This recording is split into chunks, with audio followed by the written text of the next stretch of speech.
السلام عليكم استاذ. اهلا وسهلا. اولا اني فرحان بك، وتحيه الى كل اولادي واساتذتي واخواني في معهد الفنون الجميله. احنا كلية الفنون.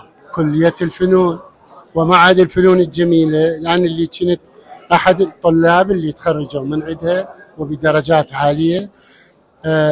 قدمت اجمل اعمالي المسرحيه في معهد الفنون الجميله، وكانت دورتي دورة ثقيلة جدا من فنانين كبار، من فاطمة الربيعي مع حفظ الألقاب، مع دكتورة عواطف نعيم، مع سمر محمد، كثيرة هي الأسماء.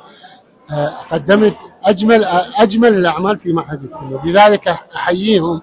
أنا مو أتحيز لهم، لا، أنا أتحيز للأكاديمية والمعهد بثقافاته، وأتمنى أنه أبنائي في الأكاديمية والمعهد يتواصلوا مع القراءة، لأن هي السبيل الوحيد لأن يرتقي بهذا الإنسان إلى العوالم الأخرى، إذا كانت مسرح، إذا كانت فنون أخرى.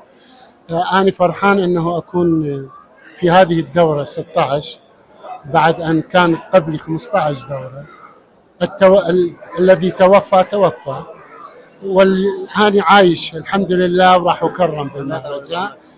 والحمد لله قدمت كثير من الأعمال في السينما والتلفزيون والإذاعة والمسرح، وهذه الحصيلة، هذه الثمرة راح أحصدها هسه على خشبة المسرح الوطني. نتمنى لك التوفيق حبيبي استاذ. أنا أشكرك جدا. ممنونين احنا منك استاذ، حبيبي استاذ، الله يسلمك.